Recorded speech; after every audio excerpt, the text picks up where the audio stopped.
নীতি এবং অন্যায় জুলুমের প্রতি কিন্তু নাই। যারা ইসলাম যে কোনো, আমি বলি না তাবলিগে ভাইরা হোক, যে কোনো চরমের ভাই হোক, হয়তো একটু কম বেশি হতে পারে, কিন্তু সচরাচর তারা অন্যায় চাঁদাবাজির সঙ্গে জড়িত নাই। কি আছে? হেফাজত ভাইরা কি চাঁদাবাজির সঙ্গে জড়িত আছে? জানে ওরা ভয় করে যে আমরা আল্লাহ আছে, আমাদের পরকাল মন মরতে হবে, যাইতে হবে কবরে। আমরা কোনোদিন এই যারা ইসলামিক কাজ করে তারা এই দুর্নীতির সঙ্গে জড়িত না। যাক, আমি আল্লাহ যেহেতু আনাইছি, আমি এখানে কিন্তু জীবনও আসি নাই, প্রথম আসলাম। আর এই মালচন্ডিতে এখানে নামে শুনছি জেলখানায় অমুকের বাড়ি, আমার এই অমুক নাম শোনা সৌভাগ্য। যেহেতু ইনশাল্লাহ আপনারা এই দ্বারে আমার দু একটি কথা শুনলেন, আল্লাহ আমি ধন্যবাদ জানি আপনাদেরকে। আল্লাহ আপনাদেরকে সবাইকে উত্তম দাদা দিক, এর ওসিলা আল্লাহ আমাদেরকে মাফ করুক। আর বিশেষ করে আমরা যেন সবাই খাঁটি মুমিন হয়ে পরকালে যেতে পারি।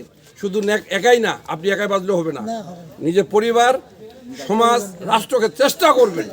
চেষ্টা করে আল্লাহ তো মনের খবর জানে, ইনশাল্লাহ আমরা পার হয়ে যাবো। কি ঠিক আছে?